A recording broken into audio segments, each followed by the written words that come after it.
नमस्कार दोस्तों, राधे राधे। कैसे हैं आप सभी? उम्मीद करती हूँ कि आप अपने घर परिवार में एकदम खुश होंगे, मस्त होंगे और स्वस्थ होंगे। तो अभी दोपहर के बज चुके हैं पूरे 12। और वैसे तो मेरा सारा काम निमट गया है, कपड़े लत्तों का काम निमट गया है, बर्तन भांडों का काम निमट गया है और बस झाड़ू वगैरह रह रही है। तो किचन वगैरह में झाड़ू लगा दिया, बस इस कमरे में लगाऊंगी और फिर लगाऊंगी मैं पोछा। तो ठंडी का मौसम हो रहा है और कोहरे में टाइम का बिल्कुल भी पता नहीं लगता कि कितना टाइम हो गया कितना नहीं। तो अभी 12 बज चुके हैं। मैं सोच रही थी कि 10-11 ही बज रहे होंगे, लेकिन 12 बज चुके हैं। तो अब दादी पोते घूम। कौन है? अच्छा, तो दादी पोते दोनों के दोनों घूमन गए हुए थे। और क्या कहते? अच्छा है। उसके पापा के साथ ही? अच्छा, तन्नू के साथ जा रहा हो। बस ठीक है। है। अच्छा।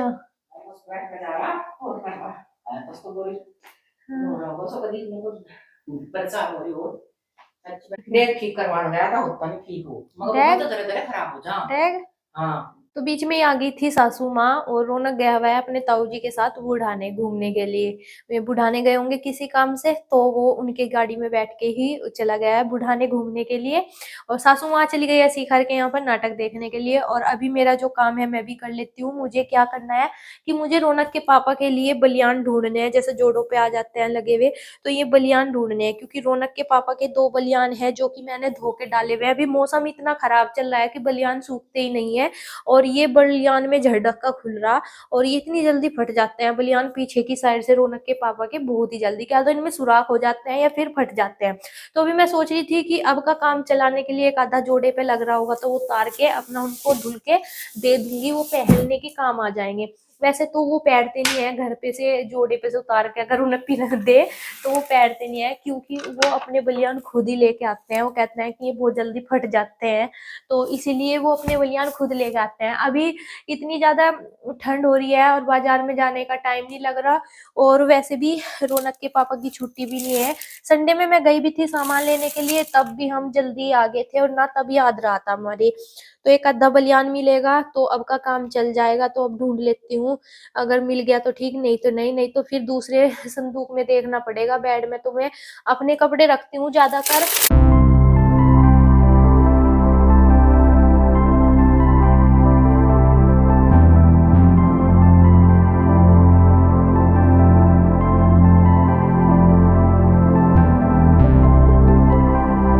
कभी की चीज कभी मिलती है। जब हमें किसी चीज की चाहना होती है वो उस टाइम पे नहीं मिलती है और हम रख के भूल जाते हैं। लेकिन जब किसी चीज की चाहना नहीं होती है और सामान ढूंढ रहे होते हैं तो वो चीज मिल जाती है रखी हुई।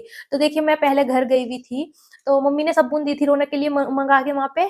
तो मैं यहाँ से नहीं लेके गई थी और ये साबुन मैं अब के वहां पे सारे में ढूंढी। मैंने कहा यहीं पे रख के गई थी, छोड़ के गई थी। और ये पन्नी में निकली, इसमें से डबल पन्नी हो रही तो इसमें बांध रखी होगी मैंने। तो ये इसमें से निकली है और ये कपड़ों में ही रखी थी। तो देखिए, कभी की चीज कभी मिल जाती है। अब मिलायो खजाना, और मैं वहां पर उनके चिपट रही थी, मैं यही छोड़ के गई, तुमने इस्तेमाल कर ली। तो यही बात होती है कि जब हम कोई चीज ढूंढते हैं रखी हुई तो वो मिलती नहीं है, और जब नहीं ढूंढते हैं तो तब मिल जाती है। तो अब ये मिली है। तो मैं बलियान ढूंढ रही थी और बलियान के चक्कर में सबसे पहले साबुन मिली है। 2-3 जोड़े तो मुझे खाली मिले बिना बलियान के, ये ऐसे ही दे रखे बस। और अभी एक आधा मिलेगा तो ठीक है, नहीं तो फिर। और बेड में इतने अच्छे से सामान लगाया था, सारा सेट करके लगाया था, लेकिन दूसरी दफा अगर खोले बेड को तो सारा उलट पुलट ही मिलता है। चाहे कितनी अच्छे से सेटिंग कर लो सामान की, मिल वो चीज मिलती नहीं है। तो ये लक्स विनस का बलियान मिला है 90 नंबर का, कॉटन में ही है। तो ये बलियान मिला है, अब का काम चलाने के लिए निकाल देती हूँ, धो के डाल दूंगी। हाँ बेटा, क्या हुआ? हाँ बेटा, आ गया आप? घूमी करके आए मेरे बेटा? मैं तो यही हूँ, आप क्या कर रहे? क्या लाए? हाँ, मैं सोच रही खाने की चीज लाया, ताऊ ने खाने की चीज नहीं दुआई। पत्ती की लाया आप? साबुन कपड़ों में से मिली। या पता कब की, जब मौसी, ओ बेटा हाथ ना चीप लिए, जब मौसी के ब्याह में नहीं गई थी, जब की वो उस साड़ी में से निकली, या मैंने पन्नी में लपेट दी होगी। अब मिली जब की रखी हुई। ये वाली का है ये हमारी नहीं है यार चन्नी टूटी है चन्नी है ये रही आपकी पत्ती। हाथ हटा बेटा, हाथ हटा। बेटी से कम कैसे मैं रख के ले जाओ। ये यहाँ रखे, यहाँ से। हाँ अलमारी में, इसके ऊपर, इसी के नीचे। और चला कैसे खा तो दोपहर के बज चुके हैं अभी 2 और काम वाम घर का मेरा सारा निमट गया है। अब मैं आई थी किचन में खाना पीना देखने के लिए। मैंने कहा दोपहर के खाने का टाइम हो गया है। और इधर रौनक भी सोने की जिद कर रहा था, तो फिर मुझे इसके पास थोड़ी बहुत देर लेटना पड़ता, तब जाकर ये सोता। तो मैं इसको कुछ खिलाऊ पिलाऊंगी, तब जाकर इसको सुलाऊंगी थोड़ी बहुत देर के लिए। तो अभी तो फिलहाल मैंने इसको इस पे स्लेब पे खड़ा कर दिया है। मैंने कहा यहाँ पे खड़ा हो, मैं कुछ खाने पीने का देख लेती हूँ। वैसे तो सुबह मैंने दाल रोटी बनाई थी, रखी हुई है, लेकिन जैसे कि आज मौसम काफी ठंडा हो रहा है तो कुछ चटपटा खाने को मन कर रहा है। आज मौसम ऐसा हो रहा है, रोज तो ऐसा रहता था कि धूप निकल जाएगी, आसार रहते थे, लेकिन आज धूप निकलने का कहीं से कहीं तक के आसार नहीं है। आज मौसम बारिश वाला हो रहा है, यानी कि हल्की हल्की फुहारे सी पड़ रही। और कपड़े भी मुश्किल ही सूखेंगे, कपड़े भी धो तो दिए थे लेकिन सूखने मुश्किल है।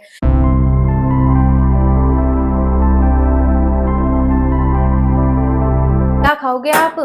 क्या? मैगी? बेटा मैगी नहीं खाते, पेट में लुल्लू हो जाएगा।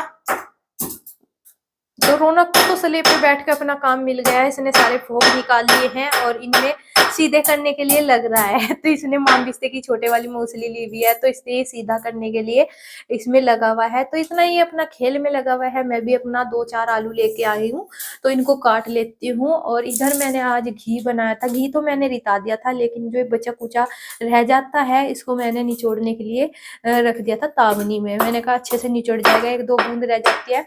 तो जैसे ठंडी का मौसम है तो घी बहुत जल्दी जम जाता है। तो ये जो आ रहा होगा ऊपर से बचा कुचा घी, तो ये आता आता जम गया। तो इसको मैं पिघाल के ऐसे के ऐसे ही थोड़ा सा चम्मच से निकाल लूंगी, और पिघालने के बाद में इसको धुल दूंगी बाद में। तो इधर रौनक ने पूरी खड़पड़ कर रखी। इधर सासू माँ लेके आई है धान का आटा पिसवा के, यानी कि थोड़े से कोटे के चावल रखे हुए थे, तो इनका मम्मी ने आटा पिसवा लिया है, क्योंकि पति देव की फरमाइश आ रही थी धान की रोटी खाने की। और ये धान की जो रोटी होती है चूल्हे पे अच्छी लगती है, गैस वगैरह पे तो अच्छी नहीं लगती, ना तो फूलती है ना करारी होती है।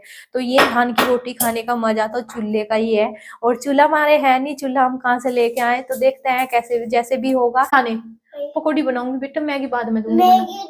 हाँ दूंगी बना के। तो रौनक भी अपनी फरमाइश बता रहा है कि मम्मी मुझे मैगी खानी, पकौड़ी नहीं खानी है। तो देखिए घर में रखी हुई चीज का ये फायदा हो जाता है, कभी भी हम किसी भी चीज में इस्तेमाल कर सकते हैं। जैसे कि बेसन रखा हुआ था, तो अभी मैंने तुरंत आलू काट लिए हैं गोल साइज के, और गोल शेप के आलू काट के अभी मैं थोड़ा सा बेसन का घोल बना लेती हूँ ना। तो बेसन तो मैंने उस दिन सारा छान लिया था, अभी मैं नहीं छानूंगी इसको, क्योंकि 4-5 ही दिन हुए हैं कि मैंने छाना था, इसमें कुछ नहीं निकला था तब भी, और अब भी नहीं निकलेगा।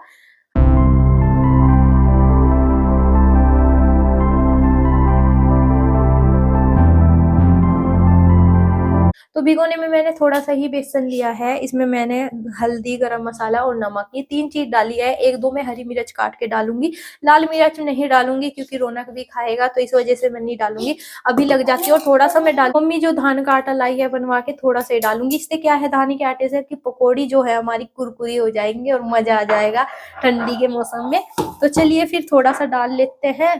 तो इधर रौनक का काफी मन लग रहा मेरे साथ, यहाँ पे किचन में स्लेब पे खड़े होके ये अपना खेल में लगा हुआ है, और मैं बेफिक्र अपना काम में लगी हुई हूँ। अभी दोपहर के खाने की तो हमारी कैंसिल हो जाएगी, जो सब्जी है दोपहर की रखी हुई वो रात के खाने में काम आएगी, क्योंकि अब तो मैंने तामझाम जोड़ दिया है पकौड़ियों का। तो इधर मैंने एक गैस पे चढ़ा दिया है कढ़ाई, कढ़ाई में डाल दिया है तेल, और इधर चढ़ा दिया चाय पकने के लिए। और इसमें मैंने बेसन का घोल तैयार करना है अभी, जिसमें मैंने आलू, हरी मिर्च और प्याज काट के तैयार कर लिया है। अभी पानी डाल के इसका थोड़ा सा पेस्ट बना लेती हूँ और गर्मा गर्म कढ़ाई में डाल देती हूँ।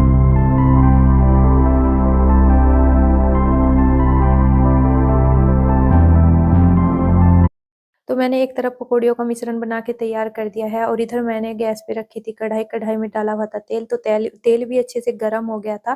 पहले मैंने एक पकौड़ी डाल के देखी, जैसे ही तेल गर्म हो गया था तो मैंने बाकी पकौड़ी भी उसमें डाल दी थी। तो अभी इनको सीखने देती हूँ। तो इधर पकौड़ी बन के हो गई है तैयार, और सासू माँ की थाली भी तैयार हो गई है। अभी सासू माँ के पास लेके चलते हैं और पूछते हैं सासू माँ से कि कैसा नमक मिर्च है और कैसा मजा है। तो जैसे ही मैं सासू माँ के कमरे में सासू माँ को पकौड़ियाँ देने के लिए आई, तो सासू माँ कंबल में बैठी हुई टीवी का आनंद ले रही थी। और सर्दियों में जाए भी तो जाएँ कहाँ से, तो यहाँ पर अभी सासू माँ से नमक पूछा कि नमक कैसा है पकौड़ियों में, ये बता दो। तो सासू माँ ने मुझे कहा कि नमक ठीक है, और फिर मैंने यहाँ पर पकौड़ी बनाने के बाद बनाया एक प्याज का भरवा पकौड़ा। तो अभी इसको सीखने देती हूँ हल्की-हल्की आँच में। पकौड़ी बनाने का काम निपट चुका है, बस अभी बाकी है खाने का काम। तो सासू माँ को तो मैंने गरमा-गरम खिला दी है, उन्होंने दोबारा भी ली क्योंकि उन्हें अच्छी लगी थी। अभी वो टीवी भी देख रही है, पकौड़ी भी खा रही है, चाय भी पी रही है और सर्दियों का आनंद भी ले रही है कंबल में बैठी-बैठी। तो अभी मैंने इधर चाय ठंडी हो गई थी तो चाय चढ़ा दोबारा से गर्म करने के लिए रख दिया। इधर रौनक ने भी खाई 2 पकौड़ी, क्योंकि जब मैं बना रही थी तो नमक मिर्च दोनों ही कम था, तो इसने खा लिया है। और बाद में जितना भी हम खाते हैं मैंने उसी के अनुसार दोबारा से डाला था नमक मिर्च। क्या होता है कि गर्मा-गर्म बनाने वाला सबको खिला देता है, लेकिन अपने हिस्से में ठंडी पकौड़ी आती है कि हमें कोई खिलाने वाला नहीं होता गर्मा-गर्म, और फिर तो ऐसे ही खाई जाती है। उमा के तो मैंने बनाई थी लेकिन खाई ऐसी जाएंगी, क्योंकि ठंडी पकौड़ी अच्छी नहीं लगती, गर्मा-गर्म अच्छी लगती है। और आज मैंने एक नया पकौड़ा बनाया है, वो आपको दिखाती हूँ। तो ये बनाया मैंने नया पकोड़ा, ये है प्याज का नया पकोड़ा। तो देखिए मैंने भरवा पकोड़ा बनाया प्याज का। तो ये फर्स्ट टाइम मैंने ट्राई किया है, और अभी मैं सासू माँ को भी खिला के दिखाऊंगी कि कैसा बना है कैसे नहीं। अगर सासू माँ को भी अच्छा लगा तो नेक्स्ट टाइम मैं अपने पतिदेव के लिए भी बनाऊंगी और अपनी सासू माँ के लिए भी बनाऊंगी। तो देखिए मैंने प्याज की छिलक उतार के बीच में से चीर के, तो जगह जगह मैंने जितने भी छिलक उतरे थे यानी कि पीस होते हैं जो, वो कटे थे, उनमें सारे में बेसन भरा, नमक मिर्च भरा अच्छे से करके, और तब जाकर मैंने इसको फिर बेसन में घोल में डाल दिया। यानी कि घोल में डालने के बाद ये बाहर से ऐसा हो गया जैसा कि ब्रेड का या आलू का पकोड़ा होता हो। तो बिल्कुल भी लग नहीं रहा कि ये नया पकोड़ा मैंने बनाया प्याज का। तो ये फर्स्ट टाइम मैंने ट्राई किया है प्याज का पकोड़ा। तो अच्छा लगा तो नेक्स्ट टाइम बनाऊंगी और पूरी रेसिपी आपके साथ शेयर करूंगी। अभी तो जल्दीबाजी थी और पकौड़ी मैंने उतार के इसमें रख ली है। ये पकौड़ियाँ बची है मेरे लिए। वैसे मैंने थोड़ा सा ही आलू वगैरह काटे थे, और चाय भी कड़ कड़ के पागल हो चुकी है, काली चाय हो गई एकदम से। इधर चाय रखी थी गर्म होने के लिए, लेकिन ये इतनी गर्म हो चुकी है कि इसका कलर ही चेंज हो गया। तो अभी इसमें थोड़ा सा दूध डाल के और मैं भी पीऊंगी और रौनक को भी पिलाऊंगी। ये रौनक को नहीं पिलाऊंगी, रौनक के लिए मैं अलग से बनाऊंगी। तो अभी माँ पूत खा लेते हैं पकौड़ी। वैसे तो गर्मा गर्म का नाम लेना बेकार है क्योंकि अभी ठंडी हो गई और किचन की हालत इतनी गंदी हो गई है बहुत ज्यादा। ये देखिए टुप्पे टुप्पे से हो रहे बेसन के। तो अभी पहले खा पी लेते हैं, उसके बाद अपने किचन को संवारेंगे। और इधर रौनक ने भी मेरा पूरा साथ दिया है, ये भी अपने खेल में लगा हुआ था यहीं पे खड़ा होके। अगर अंदर बैठता तो ये बहुत ज्यादा परेशान करता और खाने पीने कुछ ना देता, ना बनाने देता, ना खाने देता। तो चलिए अभी इसको भी अंदर ले चलते हैं और खा लेते हैं। तो पेट पूजा तो हो चुकी है, अभी कर लेते हैं पोछा कुछा थोड़ा सा काम। तो वैसे मैंने बर्तन वगैरह तो सारे साफ कर दिए हैं। और जैसा कि आज मौसम काफी ठंडा हो रहा है तो ठंडा ही पानी आ रहा है टैंक से, एकदम हाथ भी चिल्ड चिल्ड हो गए। तो अभी ये गैस वगैरह साफ करूंगी, और ये तेल ठंडा हो गया तो इसको मैं डिब्बे में लिटाऊंगी। ये पराठे वगैरह बनाने के काम आ जाएगा।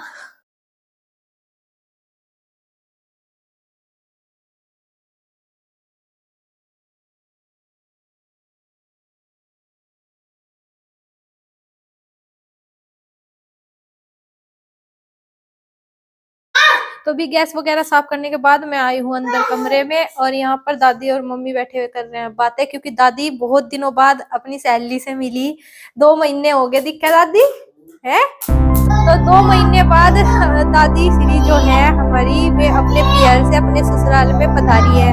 और रात आई थी और रात से अब यहाँ पर आई, सबसे मिली जुली, और अब सबसे मिलती जुलती रहेगी जिससे नहीं मिली, क्योंकि दादी 2 महीने बाद आई है। तो अभी इनकी बातें चल रही है। इधर रौनक ने ढोल बजा रखा, इधर रौनक ने बजाया हुआ ढोल, और मम्मी बोल रही इसको कि चल बाहर चल रहे हैं खेल का आएंगे। तो रौनक जा नहीं रहा, वो बजा रहा है ढोल। तो देखिए बहुत सारी बातें इकट्ठा हो रही होंगी, तो इसीलिए जो दादी है अपनी सहेली को बता रही है अपनी सारी बात कि क्या क्या कैसे कैसे एंजॉय करा अपने घर, कैसे नहीं। क्योंकि घर जाकर तो सबके ही कहना, सबको ही बहुत ज्यादा खुशी होती है जब अपने घर चले जाते हैं। तो दादी इसीलिए हमारी बातें कर रही है इसी बारे में। तो दादी अपने घर बहुत सारे ब्याह भी इंजॉय करके आई, भाई भतीजों के ब्याह होते हैं, भतीजों के भी आई तो थे, भतीजों के भी हो लिए।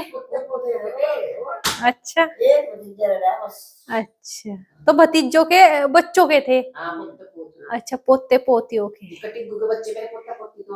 हाँ, तो मजे आ गए दादी के, बहुत सारा सामान लाई होगी। तो इधर ही अपना आपस में बातें कर रही हैं। तो इधर रौनक के बाबा जी रौनक के लिए चीजी लेके आए थे, और जब से मैं इसे जुराब पहनाने की जिद कर रही थी तो नहीं पहन रहा था, लेकिन जैसे इसके बाबा जी चीज दिखा के इसको गए तो इसने टोपा भी ओढ़ लिया और अपने जूते और जुराब भी पहन ली। तो देखो क्या लाए बेटा, तो देखिए इसे चीजी मिली। आहा हाँ बढ़िया खाबे खावेगा किन्ने दी बाबा के बाबा के बाबा जी लाए। तो रौनक के बाबा जी ने इसको कुछ खाने पीने का सामान ला के दिया है, जिसको पाकर इसकी खुशी का ठिकाना नहीं है। तो इसकी माँ जी अभी बोल रही कि खोल के दे दे तू ही, और इसमें पानी टाइप का कुछ है जेली सी, तो अभी मैं इसको खोल के दे देती हूँ।